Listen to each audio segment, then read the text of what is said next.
বন্ধুরা,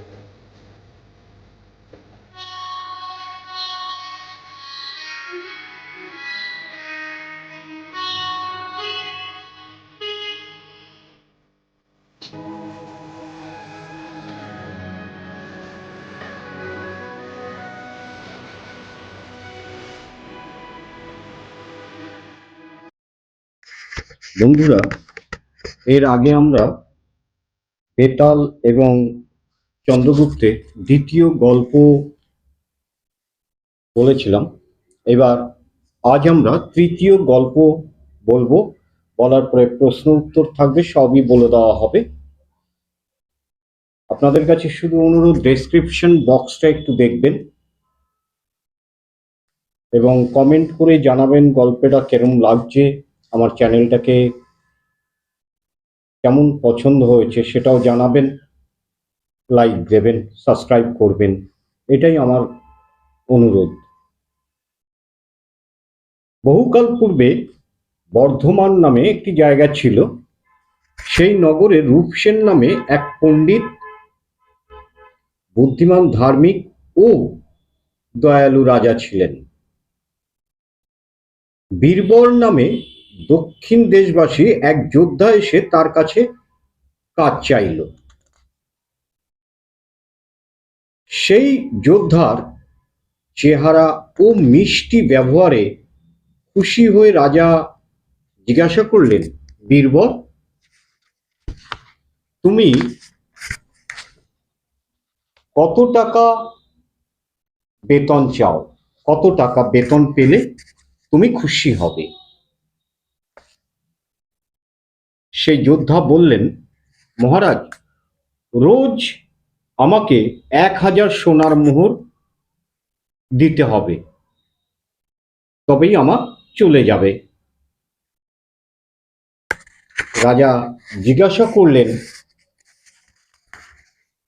তোমার পরিবারে কতজন লোক আছেন?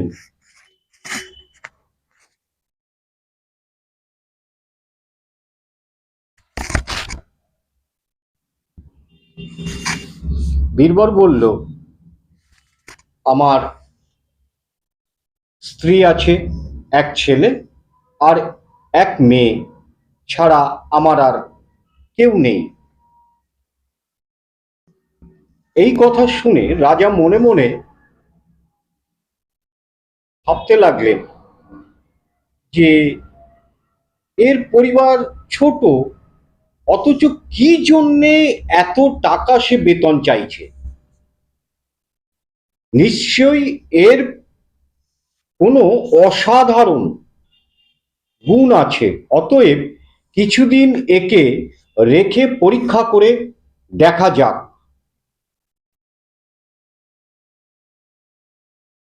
মহারাজ কি করলেন, কোষাধ্যক্ষকে ডেকে বললেন, সে যেন প্রতিদিন এই যোদ্ধাকে 1000 টাকা, এই 1000 সোনার মোহর বেতন যেন দিয়ে দেওয়া হয়।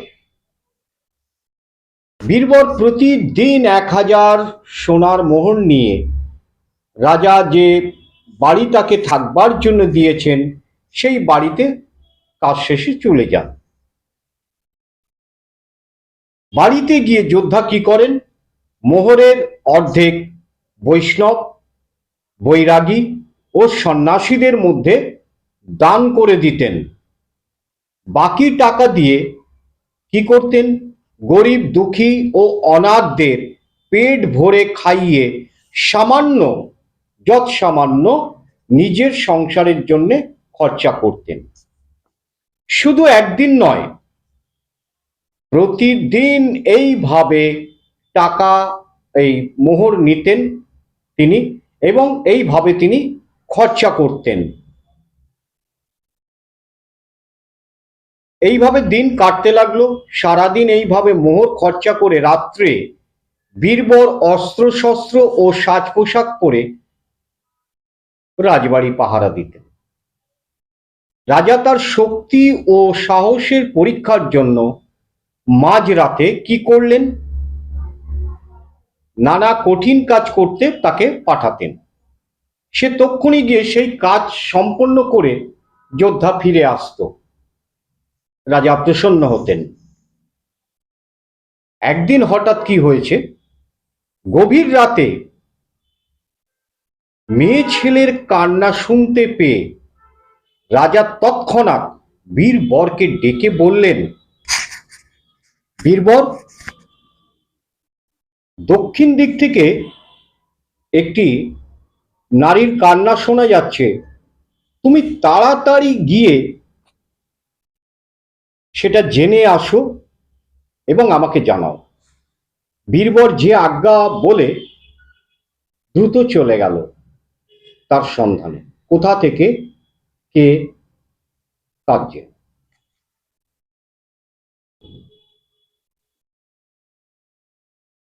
বীরবর কান্না লক্ষ্য করে এক ভয়ঙ্কর শ্মশানে এসে পৌঁছাল।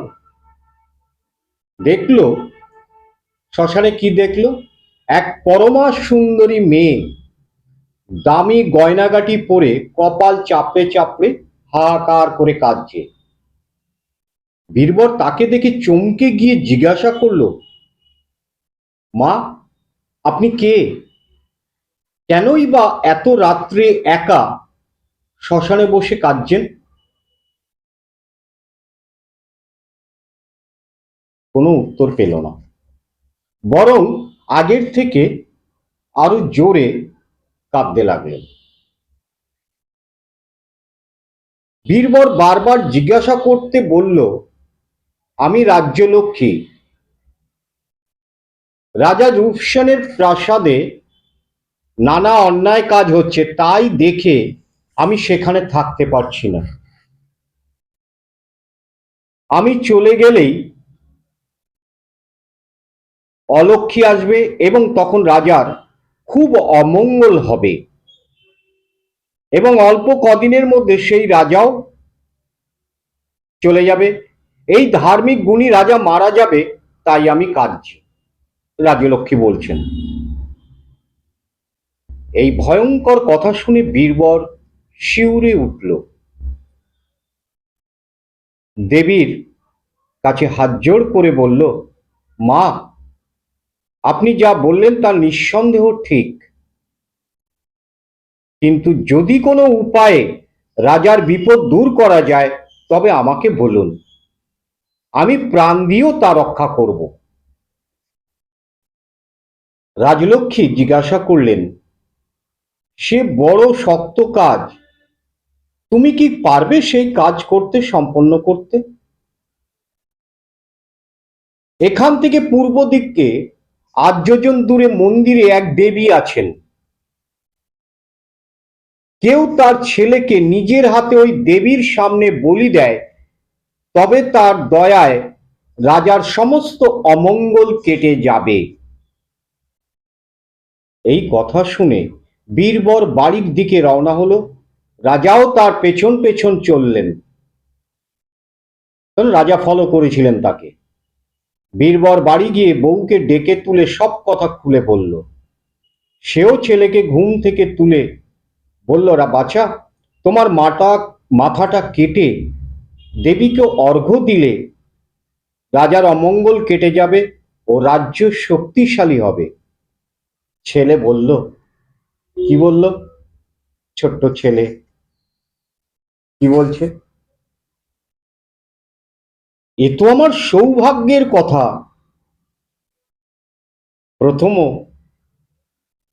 প্রথম কথাই হচ্ছে, তোমার আদেশ মতো কাজ করছি, বাবার কর্তব্য পালনে সাহায্য করছি এবং নিজের এই তুচ্ছ শরীরটাকে দেবতাকে নিবেদন করছি। এছাড়া আমার প্রাণ ত্যাগের এমন ভালো সময় আর আসবে না। এ কাজ যত তাড়াতাড়ি সম্ভব হয় ততই মঙ্গল। কত গুণধর ছেলে, তার তেমনি সেই ছেলের গুণধর বাবা মা, কত সৌভাগ্যবান তারা। ছেলের এই কথা শুনে বীরবর যতটা না আনন্দিত হলো, ঠিক ততটা তার মনে দুঃখ লাগলো। তারপর সপরিবারে পুজোর জিনিসপত্র নিয়ে সেই মন্দিরের দিকে চলল।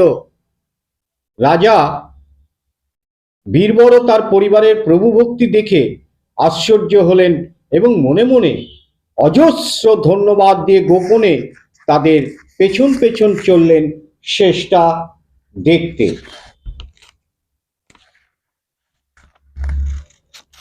কিছুক্ষণ পরে বীরবর দেবীর মন্দিরে উপস্থিত হলো এবং সমস্ত কিছু দিয়ে নৈবেদ্য দিয়ে ভক্তি সহকারে দেবীর পূজা করলেন এবং হাত জোড় করে বললেন, দেবী, তোমাকে খুশি করার জন্য আমার ছেলেকে তোমার কাছে বলি দিলাম। তোমার কৃপায় যেন রাজার দীর্ঘ আয়ু ও রাজ্য শক্তি লাভ করে, এই ইচ্ছায়। এই বলে খড়গ দিয়ে বীরবর তার ছেলের মাথা কেটে দেবীর চরণে অর্ঘ্য দিল।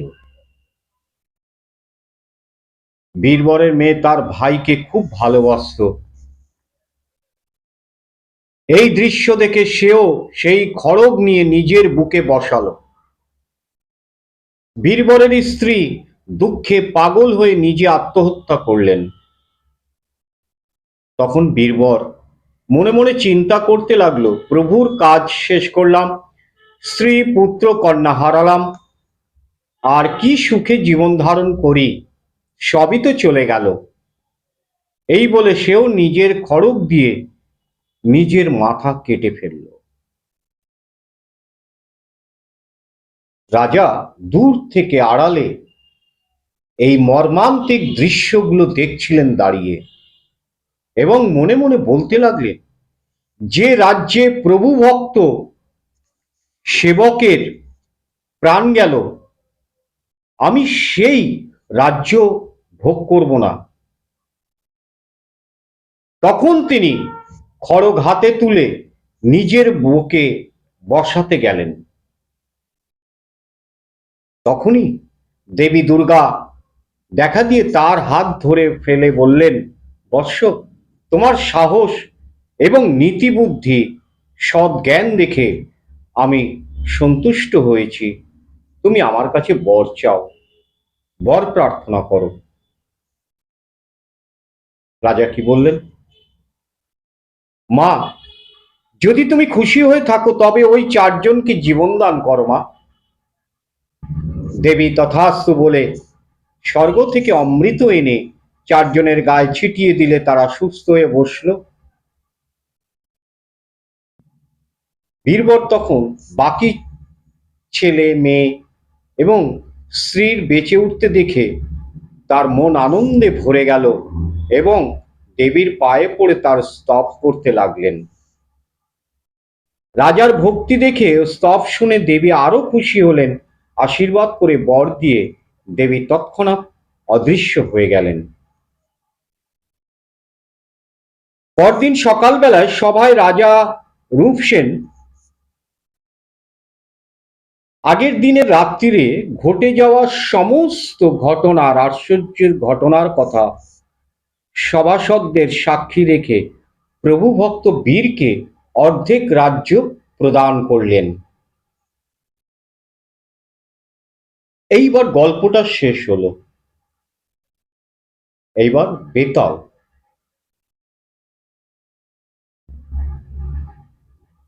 মহারাজকে প্রশ্ন করলেন।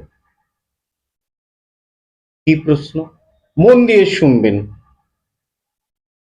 বলতো মহারাজ, এদের মধ্যে সবচেয়ে মহৎ কে? সবাই মহৎ, কিন্তু সবচেয়ে বেশি মহৎ কে?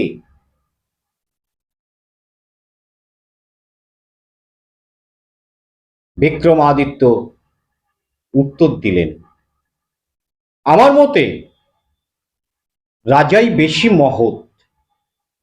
তাহলে তোমাদের মনে প্রশ্ন হতে পারে যে বীরবর একজন ভালো সৈনিক, যে রাজার জন্যে তার পুত্রকে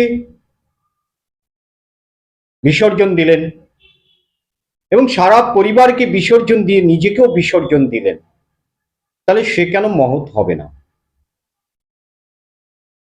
কেন রাজাকে মহৎ বললেন বিক্রমাদিত্য? তোমাদের প্রশ্নটাই বেতাল করেছিলেন মহারাজকে, কেন উনি মহৎ হলেন, কেন আপনি ওকে মহৎ বানালেন বা বিবেচনার মধ্যে আপনি মহৎ করলেন। বিক্রমাদিত্য বলছেন, কেন রাজাকে মহৎ করলাম তোমরা শোনো। বীরবর প্রভুর